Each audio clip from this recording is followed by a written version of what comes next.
Bismillahirrahmanirrahim.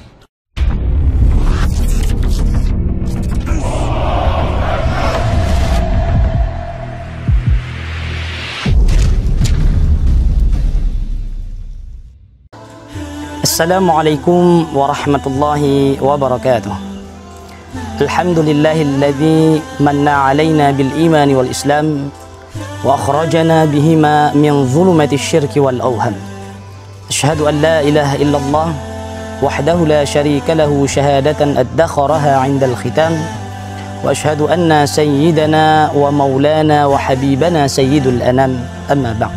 Wahai saudaraku yang dimuliakan Allah Subhanahu wa taala, menyampaikan hidayah Allah Subhanahu wa taala kepada orang lain, kadang-kadang kita membutuhkan berbagai macam metode sehingga hidayah Allah Subhanahu wa taala masuk ke dalam relung-relung hati orang-orang yang beriman.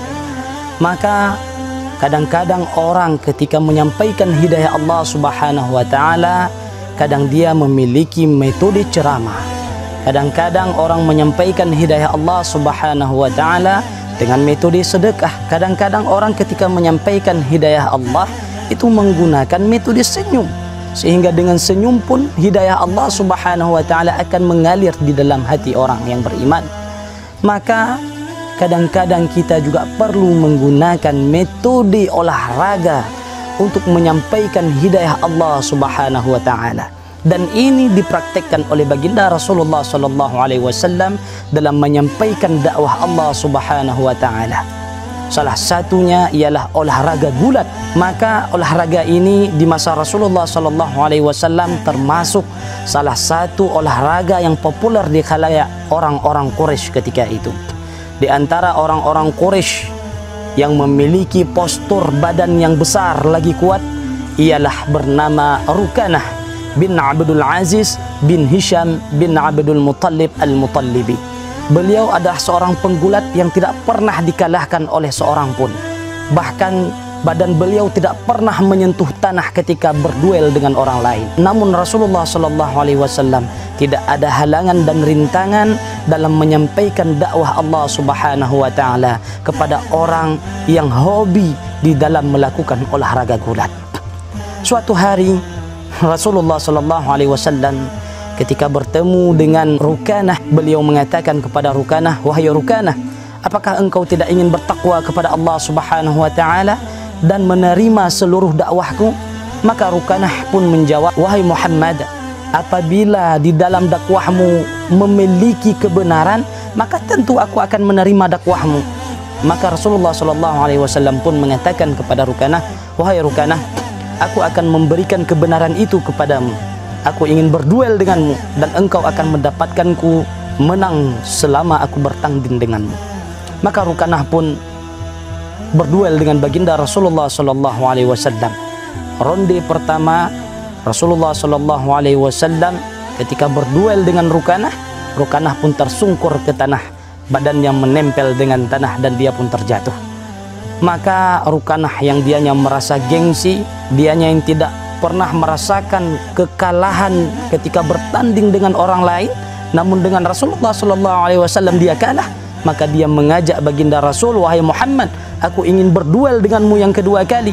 Maka Rasulullah sallallahu alaihi wasallam pun menerima ajakan tersebut. "Wahai Rukanah, aku ingin berduel juga denganmu untuk yang kedua kali, maka engkau akan mendapatkanku dalam keadaan menang." Maka itu pun terbukti ketika ronde yang kedua dia berduel dengan baginda Rasulullah sallallahu alaihi wasallam, maka Rukanah pun tersungkur ke bumi. Dia pun mengajak baginda Rasulullah sallallahu alaihi wasallam untuk berduel yang ketiga kali.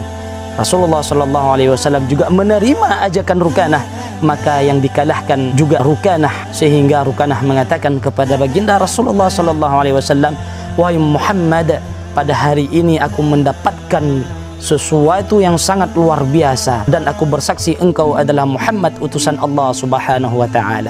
Dan ada yang mengatakan bahwa Rukanah tidak mau juga masuk dalam Islam walaupun dia sudah dikalahkan oleh baginda Rasul sallallahu alaihi wasallam. Dia masuk Islam ketika saat Fathu Makkah. Bukan hanya Rukanah yang menjadi lawan duel baginda Rasulullah sallallahu alaihi wasallam di dalam olahraga gulat, termasuk anaknya Rukanah yang bernama Yazid bin Rukanah juga pernah berduel dengan baginda Rasulullah sallallahu alaihi wasallam. Suatu hari Yazid bin Rukanah lagi membawa 300 ekor domba. Kemudian ketika berjumpa dengan Nabi Muhammad sallallahu alaihi wasallam, Yazid bin Rukanah mengatakan, "Wahai Muhammad, aku ingin berduel gulat denganmu sebagaimana engkau telah mengalahkan ayahku." Maka Rasulullah sallallahu alaihi wasallam mengatakan, "Kalau aku menang, engkau akan berikan apa untukku?" Maka Yazid bin Rukanah mengatakan, "Aku memiliki 300 ekor domba, akan aku berikan untukmu." Maka Rasulullah sallallahu alaihi wasallam pun menerima ajakan tersebut, dan tetap yang dikalahkan ialah Yazid bin Rukanah. Dia ingin melakukan duel yang kedua kali, maka yang dikalahkan juga Yazid bin Rukanah, sehingga 200 ekor domba tadi diberikan kepada baginda Rasulullah sallallahu alaihi wasallam. Sampai duel yang ketiga kali Rasulullah sallallahu alaihi wasallam juga menang, sehingga 300 ekor domba yang dia miliki dia berikan untuk Rasulullah sallallahu alaihi wasallam. Maka Rasulullah sallallahu alaihi wasallam ketika itu mengambil 300 ekor domba milik Yazid bin Rukanah, dan Yazid bin Rukanah pun mengatakan, "Wahai Muhammad, karena kebenaranmu selalu menang, maka pada hari ini aku bersaksi, wahai Muhammad, engkau adalah utusan Allah, dan aku bersaksi bahwa tiada Tuhan selain Allah." Maka ketika Rasulullah sallallahu alaihi wasallam mendengar kabar gembira tersebut, Rasulullah sallallahu alaihi wasallam mengembalikan 300 ekor domba kepada Yazid bin Rukanah, karena pada sesungguhnya Rasulullah sallallahu alaihi wasallam tidaklah menginginkan 300 ekor domba itu, melainkan yang diinginkan oleh baginda Rasul ialah keimanan dan keislaman Yazid bin Rukanah, sehingga dia mau menerima hidayah Allah Subhanahu wa taala. Dari kisah ini kita mendapatkan bahwa kadang-kadang hidayah Allah Subhanahu wa taala akan diterima oleh seseorang ketika dia seprofesi dengannya. Kadang-kadang guru akan lebih mendengar ketika ada guru lain yang memberikan tausiah kepadanya. Jangan pernah berputus untuk berdakwah, karena setiap gerak-gerik kita itu menjadi perilaku dakwah setiap harinya. Maka ciptakan perilaku itu dengan sebaik mungkin, karena setiap gerak-gerik kita itu akan menjadi nilai ibadah di sisi Allah Subhanahu wa taala. Ciptakan akhlak kita dengan sebaik mungkin, karena di dalam senyummu ada dakwahmu. Saya akhiri, assalamualaikum warahmatullahi wabarakatuh.